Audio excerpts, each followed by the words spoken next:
Shalom, berjumpa kembali di dalam program DIK, Depth Insight Growth, bersama saya Pendeta Edward Taliwongso. Program ini menyajikan diskusi dan kajian mendalam mengenai tokoh, tema, ataupun cerita tertentu di dalam Alkitab. Dan malam hari ini kita melanjutkan seri Church Doctrine, dan yang akan kita soroti malam hari ini adalah tentang karunia rohani versus talenta. Pernahkah saudara mendengarkan tentang karunia rohani? Sementara yang lain berpikir bahwa ada orang-orang tertentu yang dilahirkan dengan pemberian khusus yang disebut dengan talenta. Apakah semua talenta adalah karunia rohani? Apakah ini adalah dua hal yang sama? Dan mengapa Tuhan memberikannya kepada orang-orang tertentu tetapi tidak kepada orang yang lain? Serta bagaimana memanfaatkan pemberian Tuhan ini untuk memajukan pekerjaan di dalam gerejanya? Pada kesempatan ini, saya mengajak saudara untuk melihat topik ini dan mencari bukti-bukti Alkitabiah yang membahas tentang apa itu karunia rohani dan apa itu talenta. Saya mengajak pemirsa di rumah untuk berpartisipasi dan juga boleh berkomentar, memberikan komentar saudara sehubungan dengan topik yang kita bahas pada malam hari ini.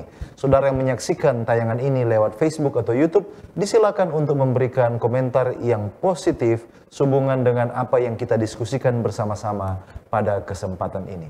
Dan untuk membahas pelajaran kita pada kesempatan ini, kami telah mengundang seorang narasumber.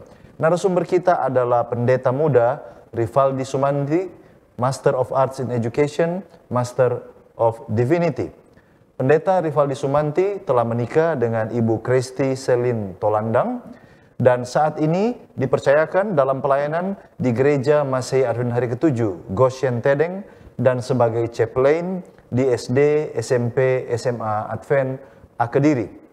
Beliau menamatkan pendidikannya Master of Arts in Education dari Adventist University of the Philippines pada tahun 2018 dan menamatkan program Master of Divinity dari Adventist International Institute of Advanced Studies Philippines pada tahun 2020.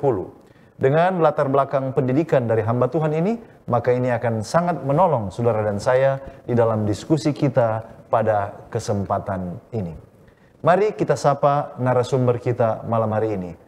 Apa kabar Pendeta Rivaldi Sumanti? Kabar baik Pendeta Taliwongso, puji Tuhan. Ya, terima kasih. Dan terima kasih oleh karena sekalipun di tengah-tengah kesibukan dalam pelayanan tetapi boleh mengambil waktu untuk berbagi dengan kami di Cornelius Media. Terima kasih banyak. Dan saya juga menyapa akan saudara-saudari yang menyaksikan. Selamat berjumpa kembali di dalam pendalaman Alkitab di saat ini. Ya, terima kasih Pendeta sudah bergabung bersama dengan kami. Dan pemirsa di rumah tetaplah bersama dengan kami karena setelah yang satu ini kita akan kembali bersama dengan narasumber kita Pendeta Rivaldi Sumanti tetap di program DIK, Depth Insight Growth. Diskusi dan kajian mendalam mengenai tokoh, tema, atau cerita tertentu di dalam Alkitab. Memberikan motivasi dan bimbingan untuk menggunakan metode yang tepat dalam membaca Alkitab. Selalu saksikan program Depth Insight Growth setiap hari Jumat pukul 19 waktu Indonesia Tengah di YouTube channel Cornelius Media, Bridge to the Truth.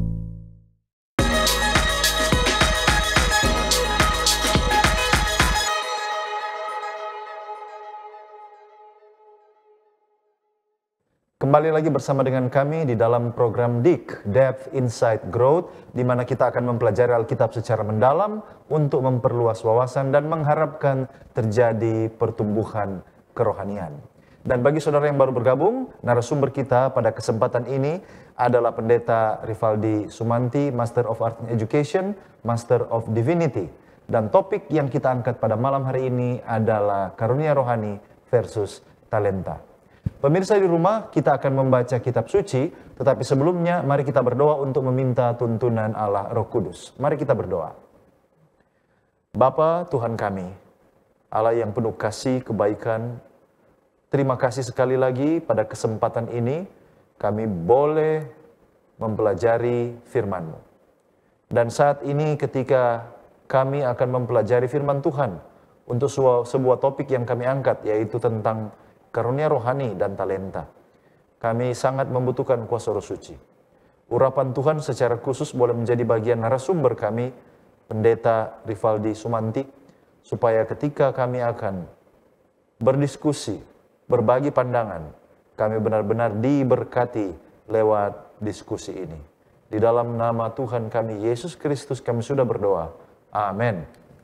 Pemirsa, kami ajak Anda untuk bergabung dalam pembacaan firman untuk kesempatan ini. Mari kita buka Alkitab kita di dalam 1 Korintus pasal 12.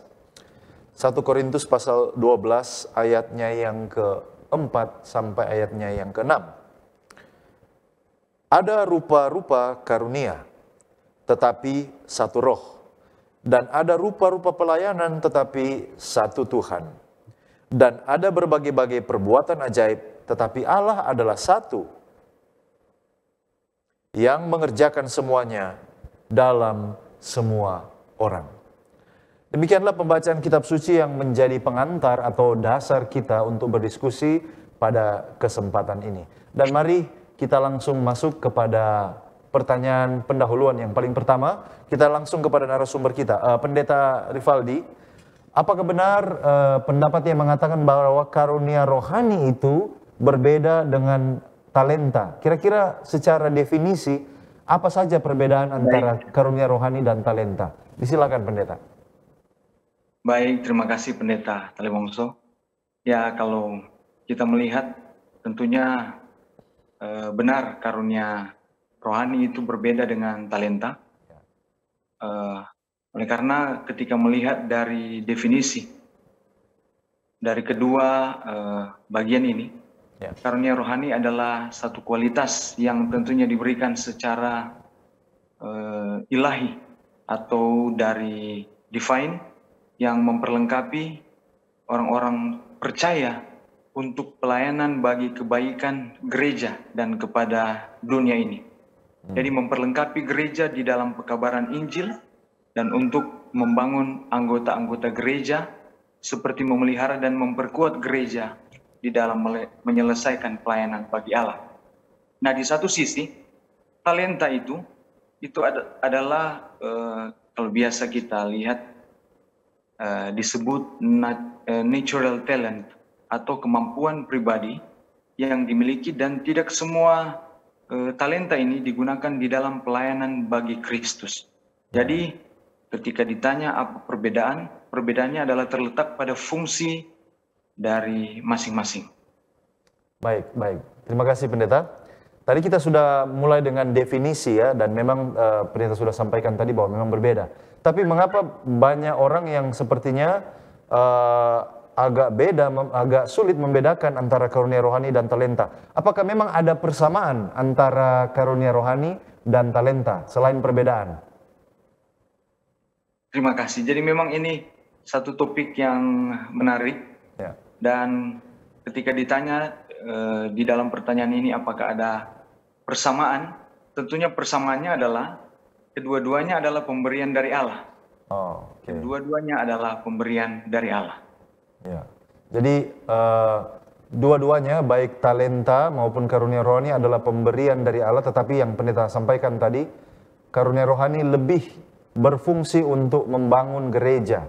Sementara talenta bisa digunakan, tetapi bisa juga tidak sebagai untuk membangun gereja, walaupun itu juga adalah pemberian dari Allah. Apakah benar demikian, Pendeta? Ya benar, Pendeta Taliwongso. Oke, baik. Sekarang kita masuk kepada dasar Alkitabiahnya. Menurut Alkitab, apa itu karunia rohani? Dan apakah ini sesuatu yang diperoleh karena ada pergumulan, usaha sendiri dari orang percaya? Bagaimana Pendeta melihat bukti-bukti Alkitab tentang pertanyaan ini? Jadi di dalam Alkitab, karunia itu atau pemberian itu pertama kali dituliskan di dalam konteks gereja mula-mula, dan tentunya itu di dalam Perjanjian Baru, dan itu adalah waktu atau saat yang biasa disebut grassroots movement atau pergerakan awal mula-mula untuk menyebarkan Injil dari kehidupan Kristus, mulai dari kehidupan, kematian, dan kebangkitannya. Dan menariknya dari hal ini, itu juga bertujuan untuk mengembangkan keluarga orang-orang percaya tersebut agar mereka boleh bertumbuh di dalam segi kerohanian, bukan hanya segi kerohanian dari anggota jemaat, tetapi juga mengembangkan akan jumlah. Jadi kalau melihat dari definisi Alkitab mengenai karunia rohani ini, pemahaman Rasul Paulus adalah yang paling jelas yang dapat mendefinisikan akan karunia rohani tersebut. Dan di dalam bahasa Perjanjian Baru itu disebut karismata atau grace atau favor. Dan karismata ini sering didefinisikan secara sederhana. Walaupun Rasul Paulus menggunakan ada beberapa kata yang tidak secara khusus untuk karunia rohani ini, tetapi dari keseluruhan penggunaan kata ini ada kurang lebih 16 kali. Contohnya di dalam Roma pasal 5 ayat 15, pasal 6, dan 2 Korintus pasal 1 ayat 11. Jadi kembali lagi, pendeta, karunia rohani ini adalah pemberian Allah, anugerah. Kenapa saya katakan anugerah? Oleh karena didasarkan di dalam Roma pasal 12 ayat 6, menurut kasih karunia yang dianugerahkan kepada kita. Jadi menurut saya itu adalah definisi Alkitab dari karunia rohani, dan itu diterima dari Allah semata-mata. Iya, berarti karena itu adalah sebuah karunia, sama seperti keselamatan adalah sebuah karunia, ini berarti sebenarnya bukan sesuatu yang kita peroleh oleh karena saya layak mendapatkannya, tetapi memang murni ini adalah pemberian daripada Allah yang dipercayakan kepada saya. Apakah pendeta setuju akan hal itu? Itu adalah pemberian yang dipercayakan. Iya, betul. Ya, itu adalah pemberian yang dipercayakan.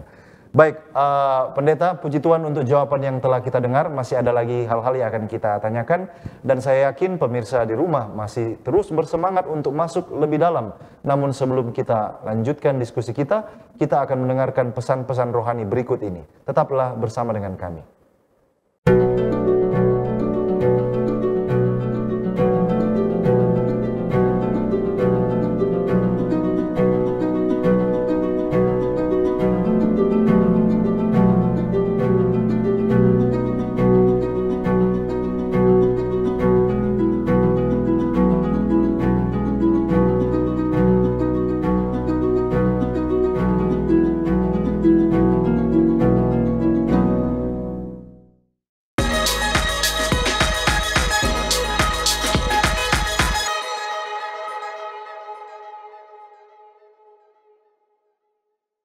Masih di program DIK, Depth Insight Growth, dan tadi kita sudah mendengarkan dasar Alkitabiah tentang definisi dan fungsi dari karunia rohani dan apa perbedaannya dengan talenta, sebagaimana yang sudah dijabarkan oleh narasumber kita pada kesempatan ini, Pendeta Rivaldi Sumanti, Master of Arts in Education, Master of Divinity.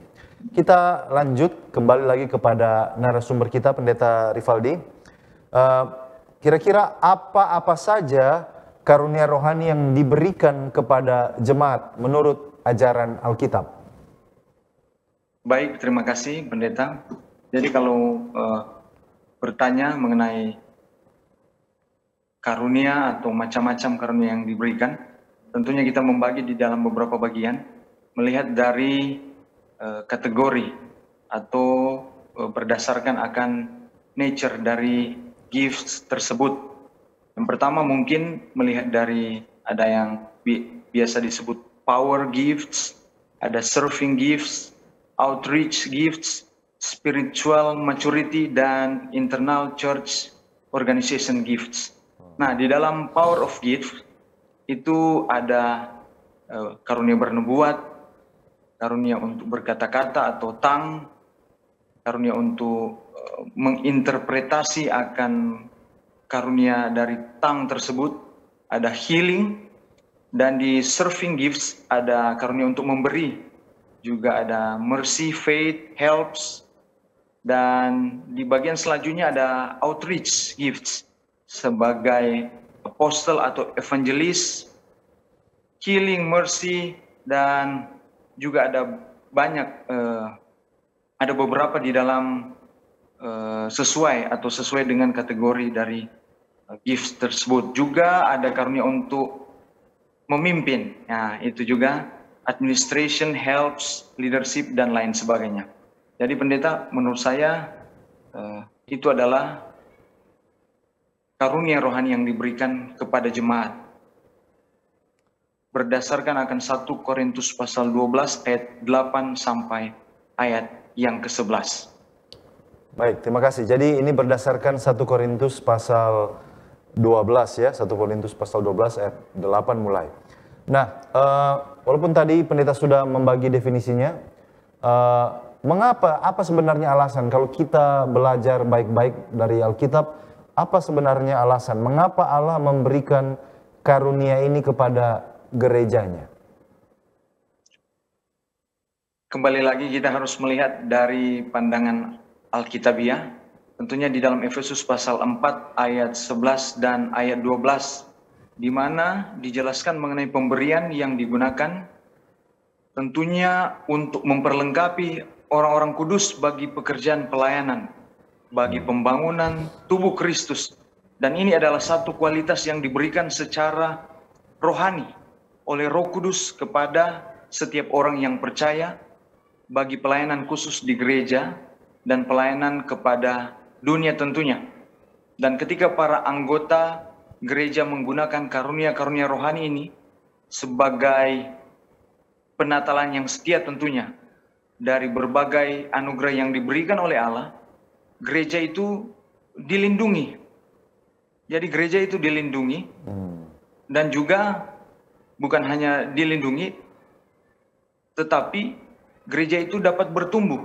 Jadi dilindungi dari pengaruh-pengaruh doktrin atau ajaran yang palsu dan bertumbuh dengan pertumbuhan yang berasal dari Allah, yang tentunya juga dibangun di dalam iman dan kasih, seperti apa yang dituliskan di dalam Kisah pasal 6 maupun Roma pasal 12 dan 1 Petrus ada di pasal 4 tersebut. Jadi karunia rohani ini juga digunakan tentunya sampai pada akhir zaman, pendeta. Ya. Jadi bukan hanya saat ini, tapi digunakan sampai waktu kita atau waktu kedatangan Kristus yang kedua kali.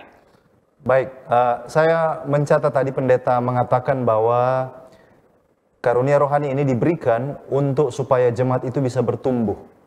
Kalau begitu, bisakah kita katakan jemaat yang tidak memanfaatkan karunia rohaninya, itu berarti adalah jemaat yang tidak bertumbuh, tidak bisa kita katakan imannya kerdil, karena tidak memperdaya gunakan karunia rohani yang diberikan oleh Tuhan. Apakah pendeta setuju? Ya, saya setuju dengan pandangan tersebut.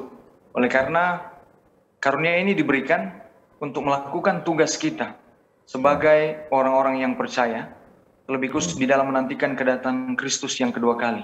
Dan itu adalah tujuan kenapa sampai diberikannya kepada kita karunia-karunia rohani tersebut. Iya.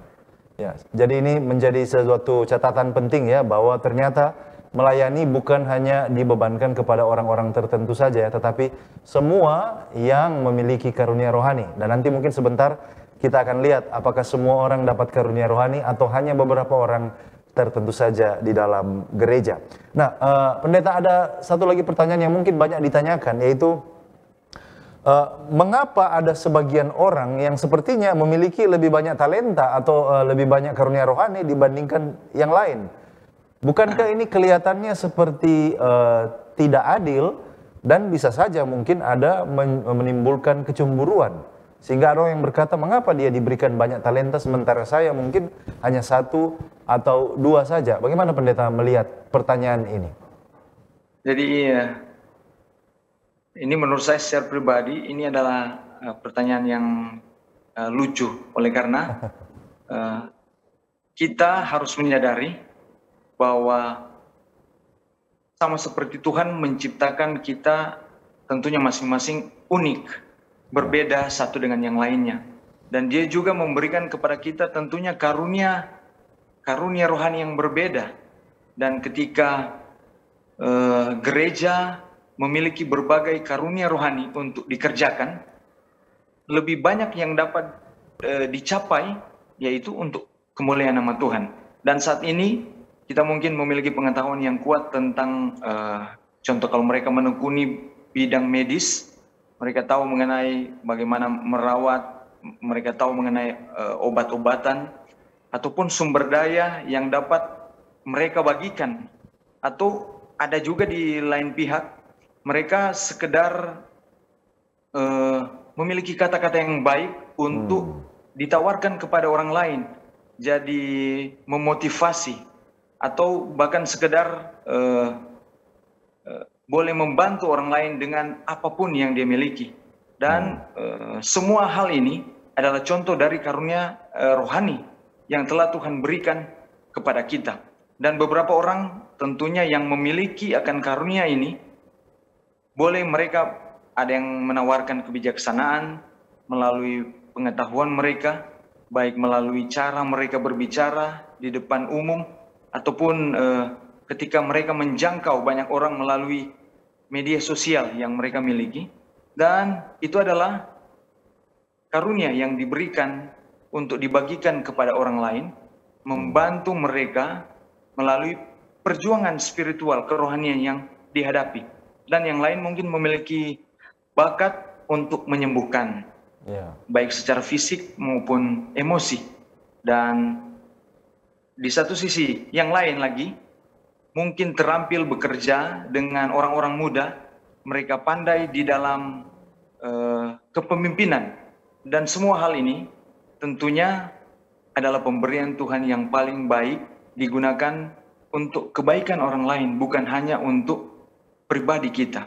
Jadi cara terbaik untuk menghormati Tuhan adalah dengan menggunakan akan karunia yang kita miliki, menggunakan seperti yang diminta oleh Tuhan. Jadi Tuhan mengenali kita lebih baik daripada diri kita sendiri. Terkadang kita mengeluh kenapa yang lain memiliki lebih dan kita hanya kurang. Dan dia tahu persis keterampilan mana yang akan menjadi berkat untuk kita secara pribadi dan orang-orang yang ada di sekitar. Secara tidak langsung saya kembali kepada Alkitab di dalam Lukas pasal 11 ayat yang ke-13, di mana Alkitab membuat sangat jelas akan perbandingan antara waktu dan pemberian yang Tuhan berikan.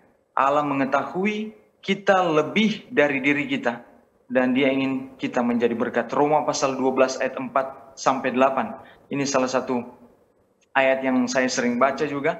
Karena sama seperti satu tubuh, kita mempunyai, karena sama seperti satu tubuh, ada banyak anggota. Dan mempunyai tugas yang berbeda-beda. Tidaklah satu lebih penting dari yang lain, melainkan semua memiliki fungsi untuk kemajuan pekerjaan Tuhan. Mungkin itu dari saya. Baik, Pendeta. Baik, terima kasih Pendeta, luar biasa sekali. Jadi sebenarnya Tuhanlah yang paling tahu apakah kita betul-betul bisa dipercayakan karunia tersebut atau tidak. Dan kalau saya tangkap tadi berarti ada yang ada pada saya tapi tidak ada pada orang lain, dan ada pada orang lain tapi tidak ada pada saya, supaya kita saling melengkapi satu dengan yang lain. Betul ya Pendeta? Ya, benar. Ya. Oke, kalau begitu sebenarnya orang yang merasa cemburu berarti ada pemahaman yang keliru tentang fungsi karunia rohani. Karena fungsi karunia rohani seperti yang Pendeta sampaikan tadi adalah untuk melayani orang lain yang utama. Berarti sebenarnya kepada siapa yang lebih banyak dipercayakan, kepada mereka lebih banyak dituntut untuk memberikan pelayanan. Apakah betul itu Pendeta? Benar, lebih banyak dituntut, dan itu bukan satu hal yang mudah ketika Allah mengkaruniakan karunia rohani yang lebih dari orang lain kepada diri kita. Kita dituntut lebih, dan kita sudah bahas di awal-awal tadi bahwa ketika tidak menggunakan karunia itu ada konsekuensi yang akan kita terima. Baik, terima kasih. Jadi semoga pemirsa yang menyaksikan tayangan ini tidak ada lagi yang merasa cemburu apabila ada orang di gereja yang mungkin dipercayakan lebih banyak karunia rohani daripada kita. Karena ini semua adalah untuk melayani sesama. Pendeta, mungkin ini pemahaman di antara manusia yang berdosa. Tapi saya tetap mau tanya, apakah benar ada karunia rohani yang penting dan ada karunia rohani yang tidak terlalu penting. Apakah pendeta setuju dengan pernyataan ini? Saya rindu kembali melihat di dalam Roma pasal 12, kalau yang tadi saya sebutkan di ayat 4 sampai 8. Tapi kali ini saya ingin kita mengarahkan pandangan di dalam Roma pasal 12 ayat 3. Dimulai dari ayat 3. Walaupun akan berlanjut, kita membaca sampai ayat 8. Meskipun ada banyak karunia rohani yang berbeda, Alkitab memberitahu kita bahwa masing-masing karunia yang terpisah ini memiliki nilai yang sama di mata Allah. Jadi tidak ada yang lebih penting dari yang lain. Melihat dari fungsi yang dijelaskan oleh Rasul Paulus mengenai body parts. Jadi tidak ada istilah bahwa ada karunia yang lebih penting dan lain-lain tidak penting. Menganggap bahwa karunia rohani yang selalu berada di atas mimbar itu lebih penting daripada yang di belakang layar. Jadi itu adalah pernyataan yang keliru. Baik, terima kasih pendeta, dan diskusi kita sangat menarik sejauh ini. Dan pemirsa di rumah tetaplah bersama dengan kami, karena setelah jeda pesan-pesan rohani berikut ini kita masih akan kembali mendiskusikan topik yang sangat menarik ini. Tetaplah bersama dengan kami.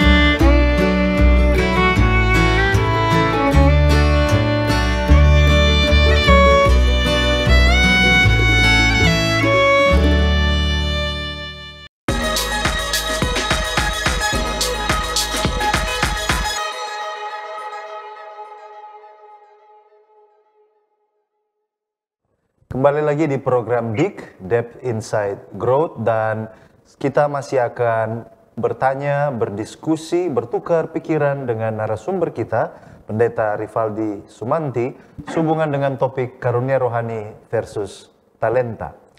Dan pendeta, sebagaimana yang pendeta telah sampaikan tadi bahwa ternyata ada beragam karunia rohani yang Tuhan berikan, percayakan kepada gereja.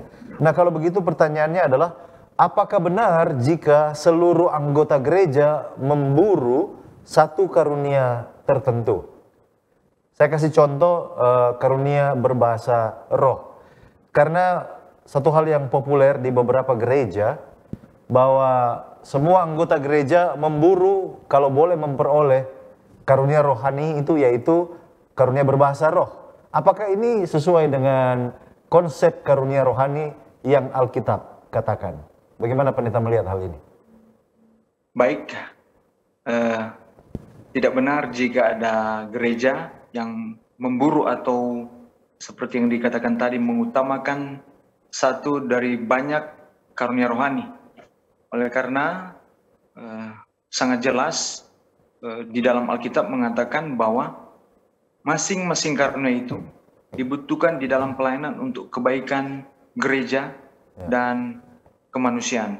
Jadi kalau hanya mengutamakan satu dan mengabaikan yang lain, tentunya ada banyak bagian penginjilan yang tidak akan dicapai, oleh karena hanya mengutamakan satu dari begitu banyak yang ditawarkan, yang dikaruniakan kepada orang-orang yang percaya.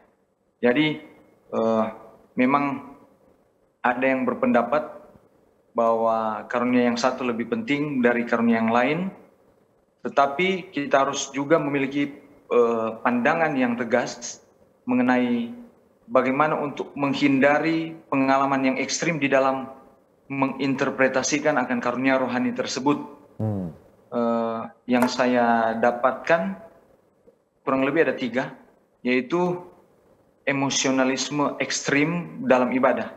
Ada orang yang merasa kalau tidak ada emosi, tidak ada dorongan yang kuat untuk beribadah, tentunya itu bukanlah satu peribadatan yang benar. Ataupun ketika ada seperti yang dijelaskan tadi atau diberikan contoh mengenai berbahasa roh. Ada juga banyak orang yang berbahasa roh tetapi tidak dapat diartikan. Ataupun mereka membuat mujizat yang palsu, dan semuanya itu terjadi oleh karena mereka memiliki pemahaman yang tidak benar mengenai karunia rohani ini, sehingga menuntun mereka kepada pemahaman bahwa satu karunia lebih benar untuk dimiliki dan karunia yang lain tidak perlu untuk dimiliki sebuah gereja atau orang-orang umat Tuhan. Ya, baik. Terima kasih pendeta. Jadi kembali menegaskan poin yang sudah pendeta bangun sebelumnya, bahwa memang Allah memberkati gereja dengan berbagai macam karunia rohani dan tidak ada satu yang lebih penting dibanding dengan yang lain. Nah, jadi Allah telah memberikan karunia rohani ini kepada gerejanya. Nah, sekarang pertanyaannya, apa yang akan terjadi jika seseorang di dalam jemaat menolak untuk menggunakan karunia rohaninya bagi kemajuan jemaat? Apa akibat yang akan terjadi kira-kira? Kalau bertanya mengenai akibat dari penolakan untuk menggunakan akan karunia rohani ini, kita kembali melihat di dalam pasal di Alkitab, yaitu di dalam Matius pasal 25 dan Bilangan pasal 22. Di sana ada cerita mengenai pemberian dari Allah kepada beberapa orang, dan juga kisah dari Bileam yang menggambarkan dengan sangat jelas bahwa karunia rohani kita berasal dari Allah. Selain itu, kita dituntun lagi ketika membacakan cerita-cerita ini, jika kita memiliki talenta atau karunia rohani dan menggunakannya dengan bijaksana, kita disebut menjadi penatalayan yang baik dari karunia yang Tuhan berikan kepada kita. Tapi jika kita tidak, atau ketika kita tidak menggunakan itu dengan sebaik-baiknya, kita menyimpan itu, menyembunyikan itu, maka kita diibaratkan sama malasnya dengan hamba yang jahat. Dan jika itu ada menjadi masalahnya, Tuhan mungkin mengambil karunia rohani kita dan memberikannya kepada orang lain yang akan menggunakannya dengan maksimal. Tetapi kembali lagi, itu adalah pilihan kita secara pribadi.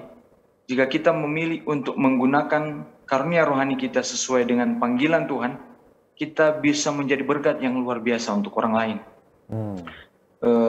Saya juga melihat dari sejarah, ada seseorang yang bernama William Foy maupun Hassan Foss.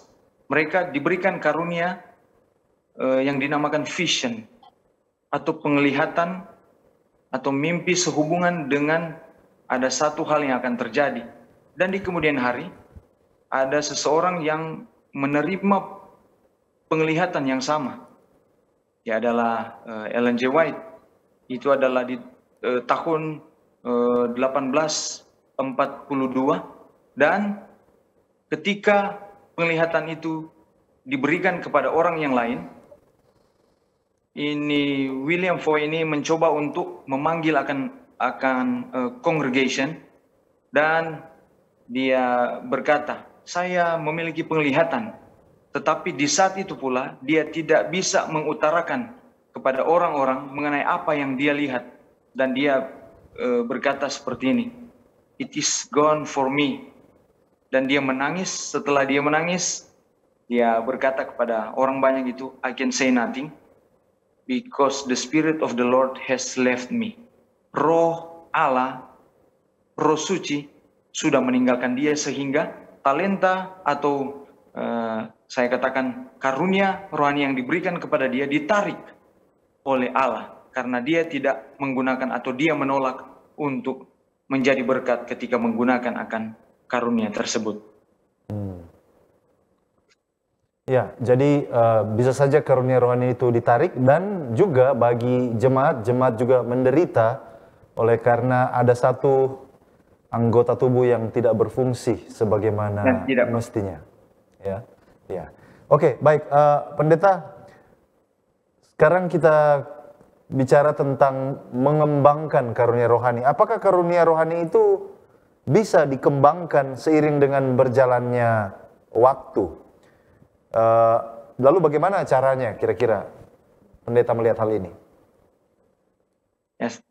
Saya melihat dari hal di mana Allah telah mempercayakan kita dengan talenta yang kita miliki, dan tidak jarang Allah memanggil kita untuk menggunakan akan apa yang sudah dipercayakan untuk kita, karunia rohani itu, untuk kebaikan orang lain, dan tentunya dengan Roh Kudus yang adalah penuntun bagi kita untuk menggunakan akan karunia tersebut. Dan ketika itu digunakan untuk melayani orang lain ataupun membagikan kebenaran firman Allah, karunia itu sering disebut sebagai, atau yang dikatakan tadi ada talenta yang digunakan untuk melayani Allah, sering itu disebut sebagai karunia rohani. Dan terkadang ketika kita bertumbuh di dalam hubungan yang semakin erat dengan Tuhan, yang adalah pemberi karunia rohani tersebut, Roh Kudus memperlengkapi kita dengan karunia yang baru, dan tanpa kita sadari, terkadang kita melakukan hal yang baru, nanti kita sadari setelah melakukan hal tersebut, kenapa ini saya sanggup atau bisa untuk melakukan akan hal ini. Ternyata itu adalah karunia yang tersembunyi yang Tuhan sudah berikan, tetapi karena mungkin kita jarang menggunakannya. Jadi di dalam Alkitab juga saya melihat akan pengalaman dari Raja Salomo di 1 Raja-Raja pasal 4, di mana Raja Salomo bergumul dengan doa yang dikatakan heartfelt prayer, atau doa yang sungguh-sungguh, doa yang sepenuh hati. Dia tidak meminta kekayaan, dia tidak meminta akan satu kemakmuran di dalam kehidupannya, ataupun pemerintahan yang sangat luar biasa sehingga kerajaan lain boleh takut dengan dia, tetapi dia meminta akan hikmat yang diberikan. Jadi berkaca atau melihat dari pengalaman Raja Salomo, kita melihat bahwa karunia itu sering ditambahkan kepada kita ketika kita melakukan atau menggunakan itu untuk hormat kemuliaan bagi nama Tuhan. Ya, terima kasih Pendeta. Selain ditambahkan, kemampuan juga dalam melayani bisa dilipat gandakan ya. Mungkin ada orang-orang yang dia benar-benar yakin bahwa Tuhan memberikan dia karunia rohani, contohnya memuji Tuhan lewat pujian. Tapi ketika dia menggunakan itu dengan baik dan dengan setia, maka kemampuannya untuk menyanyi diperkembangkan, semakin menjadi seorang penyanyi yang efektif dalam membawakan pekabaran. Apakah Pendeta setuju juga dengan hal itu? Ya, saya setuju dengan hal tersebut. Ya. Baik, terima kasih Pendeta. Kalau kita melihat tentang masih antara talenta dan karunia rohani, seperti yang Pendeta bilang di awal tadi. Jadi sebenarnya seperti contohnya orang yang menyanyi, ya, bertalenta, memang mungkin atau berasal dari keluarga yang memang memiliki latar belakang musik. Saya kasih ambil contoh musik, ya. Tetapi ketika orang ini tidak menggunakan karunia itu untuk kita katakan menyanyi lagu rohani di gereja, di dalam pelayanan, berarti itu hanya sekedar talenta saja, tetapi belum dijadikan atau dimanfaatkan sebagai sebuah karunia rohani. Apakah Pendeta melihat demikian halnya? Jadi kata-kata yang Yesus ucapkan sebelum dia naik ke surga, ya, itu tentunya mengubah akan sejarah atau paradigma ketika kita berpikir di dalam menggunakan akan karunia-karunia rohani ini. Dia katakan, pergi ke seluruh dunia, oleh karena dia memerintahkan para murid saat itu, beritakanlah Injil kepada segala makhluk. Jadi ketika diperintahkan untuk memberitakan Injil kepada segala makhluk, itu adalah satu bentuk perintah.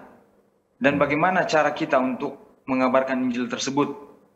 Nah, untuk mengabarkan Injil tersebut, Allah menyediakan karunia-karunia rohani untuk menopang, untuk memperlancar akan tugas tersebut. Dan ke seluruh dunia, kepada setiap makhluk. Tentunya itu bukan satu hal yang mudah. Dan murid-murid pada saat itu tentunya menganggap itu sebagai tugas yang mustahil. Tapi Kristus merasakan ketidakberdayaan mereka, sehingga memerintahkan mereka untuk tidak meninggalkan Yerusalem, tetapi menunggu akan janji dari Bapa. Kemudian dia meyakinkan mereka, kamu akan menerima kuasa. Kisah Para Rasul pasal 1, kamu akan menerima kuasa Roh Kudus, yang tentunya yang akan turun ke atas kamu, dan kamu akan menjadi saksi bagi Allah. Jadi tentunya kita harus memanfaatkan akan karunia rohani untuk kemajuan jemaat. Oleh karena itu adalah salah satu perintah untuk kita lakukan. Jadi itu adalah satu keharusan untuk kita ketika kita menghargai akan penebusan dari Kristus. Baik, terima kasih Pendeta. Pendeta menegaskan kembali bahwa itu bukan sebuah saran, tetapi itu adalah sebuah perintah. Dan memang ini perlu menjadi perhatian oleh karena ada begitu banyak anggota gereja yang berpikir bahwa menjadi anggota gereja artinya dia menikmati pertunjukan yang ada di gereja.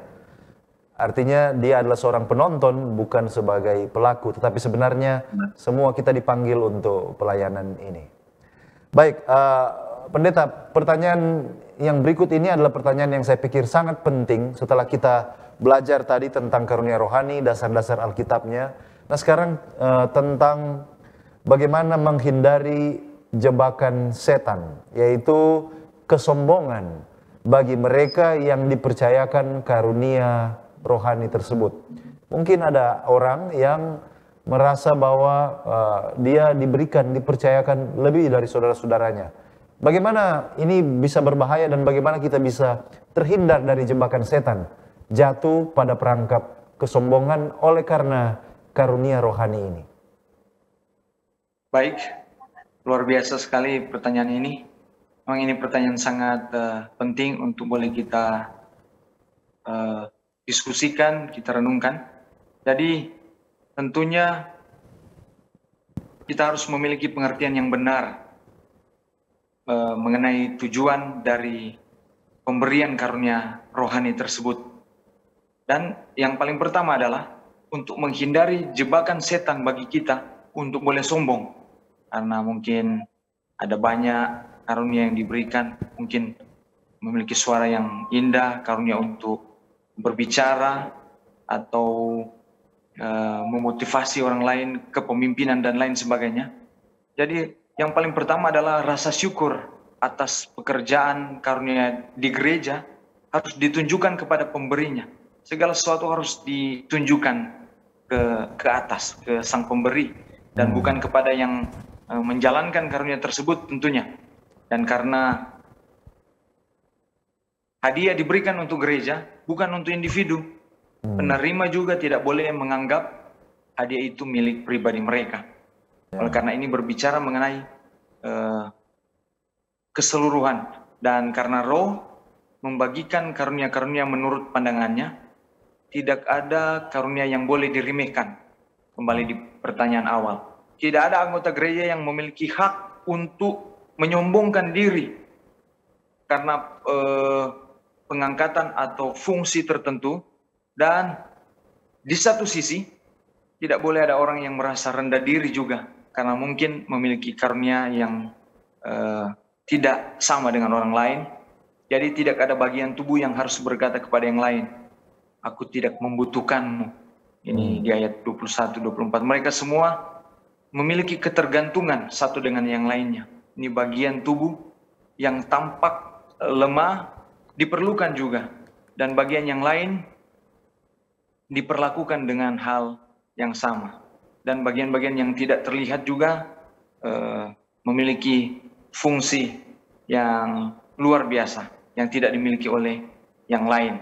Sementara kita melihat juga bahwa Allah telah menggabungkan anggota-anggota tubuh dan memberikan kehormatan yang lebih besar kepada bagian-bagian yang tidak memilikinya. Kegagalan organ apapun, kalau kita lihat di dalam body parts, akan mempengaruhi akan seluruh tubuh.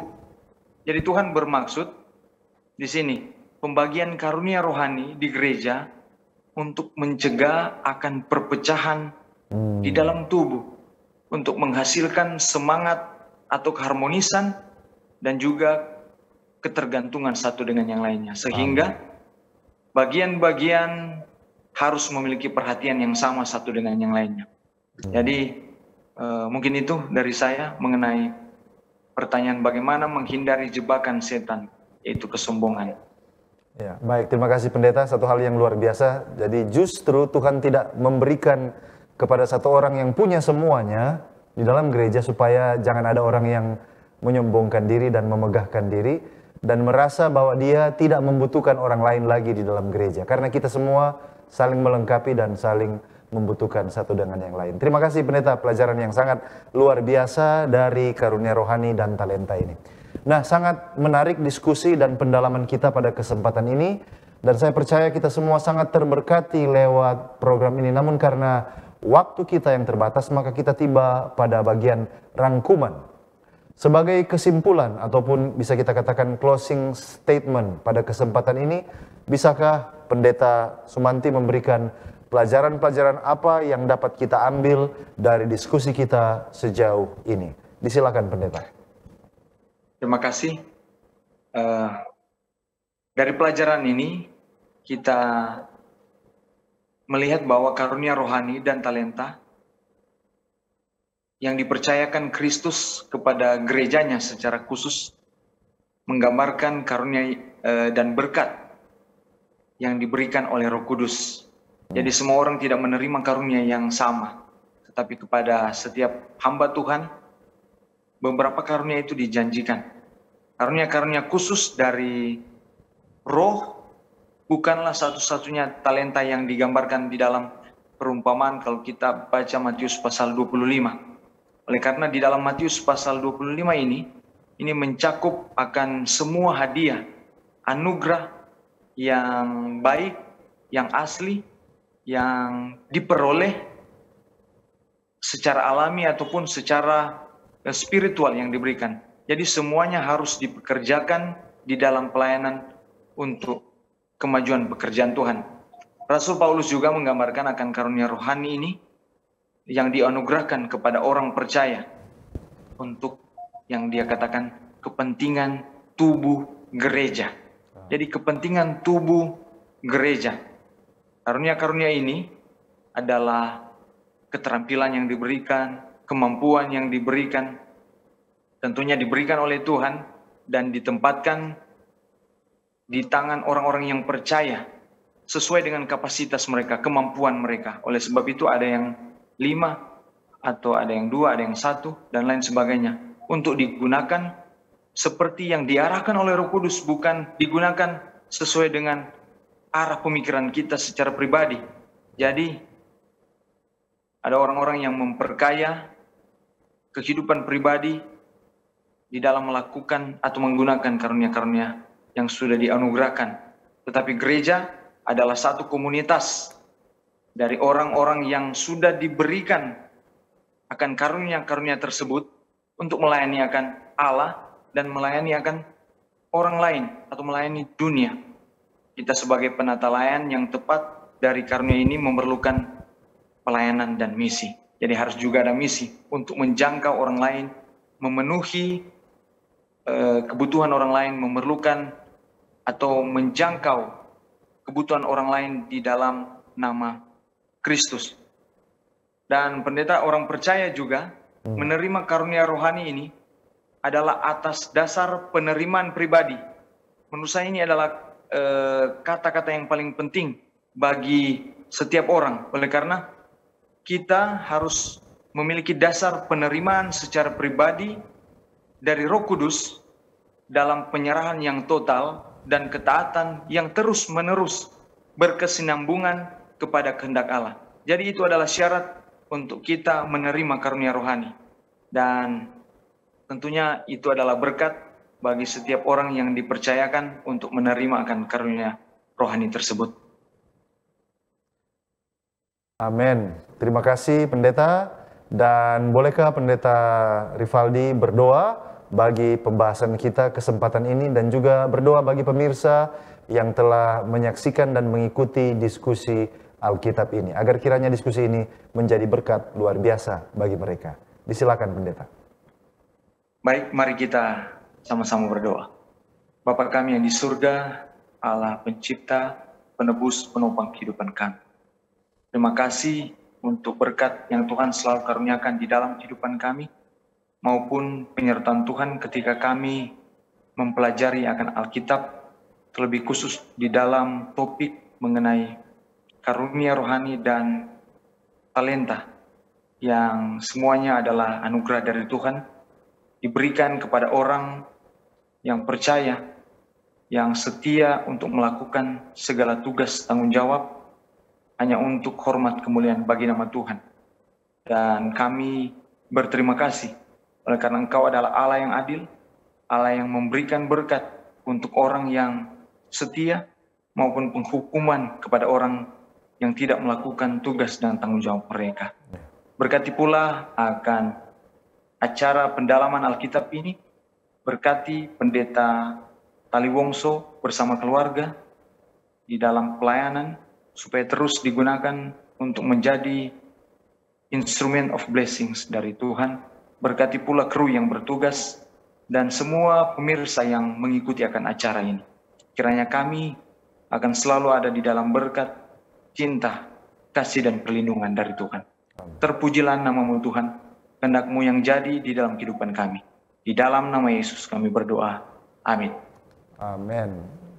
Puji Tuhan untuk pembahasan topik yang sangat menarik pada malam hari ini, dan saya ucapkan terima kasih kepada narasumber kita, Pendeta Rivaldi Sumanti. Terima kasih banyak Pendeta sudah membagikan berkat rohani bagi kita semua, dan Tuhan kiranya memberkati Pendeta bersama dengan keluarga dalam pelayanan. Terima kasih kepada pemirsa di rumah yang tetap setia bersama dengan kami sampai saat ini, dan kami menganjurkan saudara-saudaraku untuk tetap mengikuti semua tayangan rohani dari Cornelius Media. Dan jika Anda telah diberkati lewat pelayanan media ini, berkenan kiranya saudara untuk follow, like, atau subscribe akun media sosial kami, dan bagikan link tayangan ini kepada orang-orang yang terkasih. Pemirsa di rumah, demikianlah perjumpaan kita pada kesempatan ini. Kita akan jumpa kembali pada episode mendatang. Saya Pendeta Edward Taliwongso dan kru yang bertugas undur diri. Shalom.